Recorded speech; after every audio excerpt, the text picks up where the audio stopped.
All right, I got a drive right here. That's giving me that fault. Now, if you don't know, I'm sure most of you do, but if you don't know, what this is a variable frequency drive. So when you have an AC motor, okay, and you want to modulate the speed, the best way to do that by far, well, let me back up and say, like, the way that you modulate, say, a ceiling fan will be with like capacitors or triacs. It's really simple. The way you modulate, a beast like this, you're gonna have to change the frequency, because the frequency is what determines the speed of that motor, because the frequency at which you're energizing your coils, right, and the polarity is changing, is going to be related to the rotational frequency of the motor. Okay, so that's what this does. And if you take a real in-depth look at these, like on a scope, what they're doing is they're like pulse the power to make like a sine wave.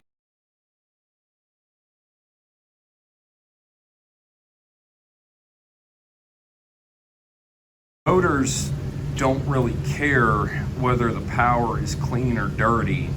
They just care that it works well for their design, or like they just care that it's usable. All right, now obviously I'm worried about the obvious before I go chasing something complex. But here's our motor leads that go into the air handler. I probably shouldn't even touch them. I just was trying to show it on video. I try not to disturb anything if I've got a potential short to ground, because I want to catch it on a megger before I, make it go away. Sometimes if it's just a little rub through, well, you can fix it and then you'll never find it until, a month later it shorts out again. So I definitely don't want to feed high voltage into this drive, so I needed to disconnect these leads. Now, if you don't know, the reason a megger is important is because when you're reading ohms on a meter, it's putting out just a little teeny tiny logic voltage that comes back. It's very current regulated, it's very weak. So I think this meter puts out like somewhere between 1 and 2 volts. Sometimes it'll be something standard like 3.3, but I found this meter to be a bit of an oddball. Anyways, that voltage, you got to think about voltage like PSI. It doesn't really want to leak out at 2 PSI, but at 500 PSI it sure does want to leak out, and so that's how you find leaks. Now, unfortunately, I no longer have my super nice Megger actual Megger brand. So Megger has become the name for these, but there's an actual brand Megger, because that was a company tool. But I've got this one, and this is just a little cheapo off of Amazon. Now, if you want to buy a Megger, get one with the screen. I'm going to try to post this on Patreon, but Copeland released a technical bulletin on this. You got to be real careful condemning compressors if you're just using that little LED Subco Megger. I do not recommend that at all. You want to see the actual reading and what you're actually reading, because in the event that the compressor is flooded with refrigerant because, say, the unit has been tripped out or whatever, and the crankcase heater is off, you gotta be able to see that and kind of understand what you're looking at. You can't just go off of LED lights, right? So this one here, this is nice too. You can go from 250, 500 to 1,000 volts. And the rule of thumb with these, I believe, is kind of like double your supply voltage. So if you're dealing with, say, 220, you're going to be in the 500 volt range. On like a 460 motor, you're going to go up to the 1000. So let me get set up here and we'll see if we got any shorts to ground. Now, what this code is basically, it's not, you know, you'll notice it said ground fault. It's not necessarily a hard short to ground. What's going on is this thing, just like a GFCI, measures current in and current out. And if it notices a discrepancy, then it'll throw the code. Make sure that you always write down your colors. In this case, boy, shout out to my son Asher. It's an inside joke. Anyways,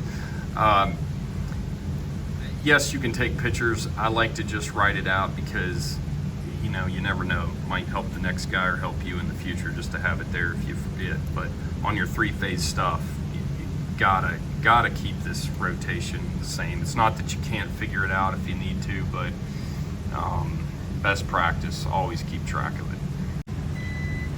You know, despite this being a cheapo, it does work well. So I'm putting out 500 volts now.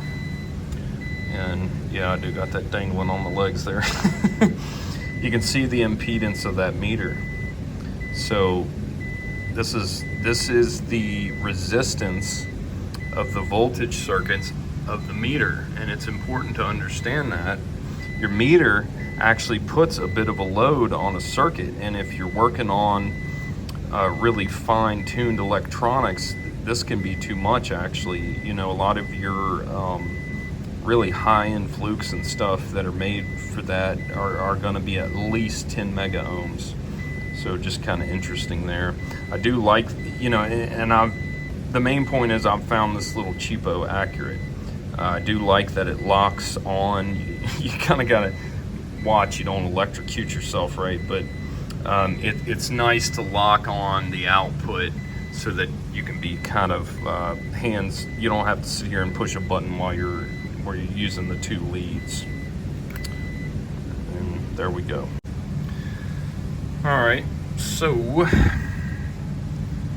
looks like, yeah, something's hard grounded. Now, this is both motors connected together, which should still be fine as far as the reading. And okay, man, I've not been able to, sweet. I was not able to replicate it dancing around, but when you see this, okay, most likely what that is you've got the motor rotating, although that's pretty rare in these cases with this style of air handler that happens, so I really wasn't sure if that was the case, but this is a perfect opportunity to show this. What's going on is this motor is rotating. See that? So it's becoming a generator. And what that does is it puts out a bit of voltage. So let's look here. There we go. That's a better way to catch it. So this trash voltage getting sent into the ohms function makes the meter think that its logic voltage is getting altered, and that's why it spits out a corresponding ohms reading. So just very, very important to keep in mind there. It's outdoor air coming in here making these things spin. So I've just got my clamps on there, and just a little bit of weight. That's all it needs. And then those will stay still. All right, let's do this again, see if our results change. Oh, they do. Tricky, tricky. So now that is fascinating, because I wonder if the way that they were rotating like that was throwing off the drive as well. Now, I'll be honest, I didn't think that something like that could throw my Megger off. It still just doesn't make sense that that would affect a megger.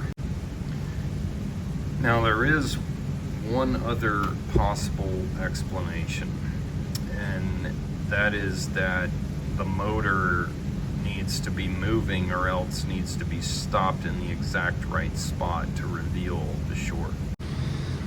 Now I've seen a lot of jerry rigs in my day, but man, this takes the cake. I was like, what? You know, I thought this was just laying here. Check this out. Oh my gosh. Fucking piece of cardboard. I have just a slightly better jerry rig here. One day I'm gonna try to plug that, but it's at least better than cardboard. Look at this foam I'm pulling out of these fins. It's like sticky. So, man, it's like some kind of pipe insulation or something. Look at that. Gosh. Wow. My goodness, man. This thing just ate up some foam. I think we got it. Yeah, good enough.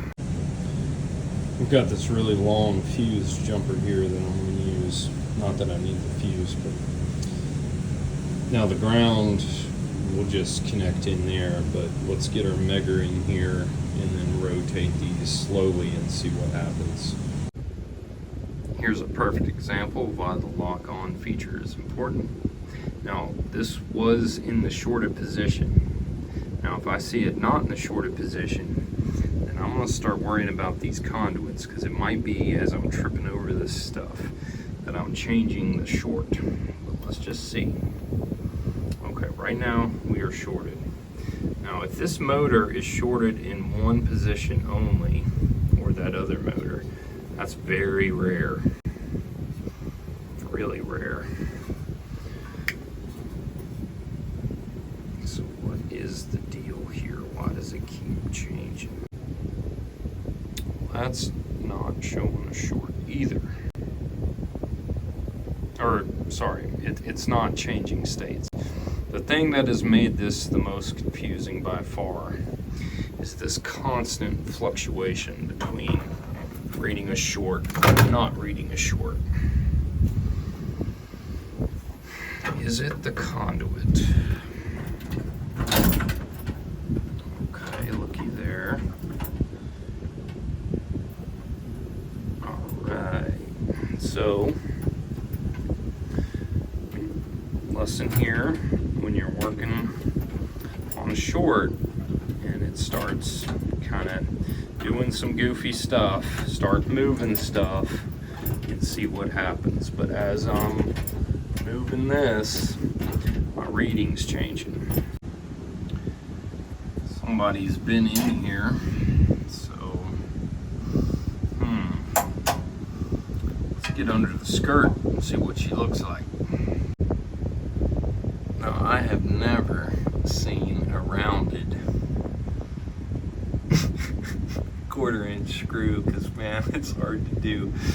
But this screw is so tight on here. This plate is actually warped. I can't get it off, and I mean, look at it. It is just toast. Oh boy. Well, that's some evidence of what we might find under there. Little impact for the win. Couldn't get it with vice grips or by hand. Man, that thing is toast. It's a bit counterintuitive, but the way that an impact hammers, it prevents stripping out, because it's not applying a constant torque that can slip past. Just boom, and then it backs off, boom, boom. It does that so fast that you can't really tell it's doing it, but it makes a world of difference. Got this scrap of Ethernet cord hooked in here, so when I pull these wires out, I can make the repair, pull them back through. I'm just going to tape everything up really good, and we're going to try to pull it out of this conduit. Found it. You can see if I can get that in focus. Focus. See where that wire's chewed through. All right. That would have put it about right down in here. So, you know, when you're fixing shorts, you want to ask yourself, why did it happen? Probably just too much slop here. Getting in here, and, you know, with all that movement, it's just rubbing the wires. So I am going to support these. Now, I could have just taped this up, but that's not a real repair. Instead, I've cut it. I'm going to put in this heat shrink butt splice. Now, there's two reasons for that. One is that once you put the heat on it, it becomes really low profile, so it's easier to pull through this conduit. And the other is these tend to be just overall better because this is going to heat shrink around the conductor. It creates like a strain relief. Now, when you're using these, it's real important that you don't use the bare terminal tooth on your crimper. You've got to use the insulated part right there, so you're not punching a hole through your insulation. All right, here we go. Best way to heat shrink these a lot of times is just like this. I'm trying to hold the camera steady. It's difficult, but you're gonna heat shrink until you start seeing the adhesive come out. So let me do that. I'm trying to be real careful. I don't want to burn this, and I was careful not to cut it because this nylon wrap is keeping these wires together, and it is providing some protection against future rub-throughs. All right, here we go. That's what it looks like when it's done. And I do apply the heat here, and let me just say these are a lot harder to shrink up than regular heat shrink, hence the reason I just use a little butane torch. But I go ahead and heat this as well because you're gonna have some damage to this insulation just because you're crimping it, but when you heat it like this, it just causes everything to close up and shrink up really nice. So having a hard time getting that in focus. I'm gonna wrap everything with this Super 33. This is by far my favorite electrical tape here. It is unbelievable. I have yet to find a brand that can compete with this. And I think they make an 88 too, which is basically the same tape, it's just thicker. I prefer this thinner tape. I'd rather do like more wraps. You know, and sometimes you need it thin, especially when you're in a tight area, or when I repair a wire and then heat shrink over top of that. I think I've showed that on here before, but let's get this taped up and then we'll pull it through. All right, there it is right there. I went down and then up because my wire is gonna feed in this way, so I want my end to end up here. If it's here and it gets caught, it'll start to unravel as you're pulling it through. So you always end like downstream from your pull, okay? All right, let's get this back in and wire it up. Look at this janky crap right here. They just drilled straight through that, no protection for the wires. I'm gonna take care of that. Got it pulled through pretty well. I'm okay with crimp nuts on, you know, unneeded leads. I'm not a huge fan of them on these because, you know, you're having to cut your wire back and pretty soon it's not usable. I'm gonna go in with regular wire nuts. I supported this as good as I could. I'm not a huge fan of this design, but I'm not gonna totally redesign it. All right. And, you know, when you use these sticky squares, you want to get at least one screw in them. It's not a good idea just to rely on that adhesive, even though it's generally a pretty good one. Get that cover on, get everything hooked up, and then we're gonna run her and see how she does. And looky there, even got that screw in there. Nice, nice. Looking good. There she goes.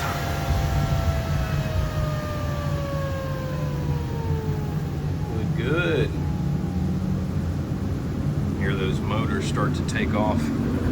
All right, that's it. Hope you all have a great weekend. Happy HVACing. Conquer that machine. Gotta love these office types. Wellness room. Oh, look at this. Little plants and what we got in here. Oh, cooled eye masks. Painkillers, massage chair. You want to see my wellness room? Here's my wellness room, full of all kinds of stuff that can kill you.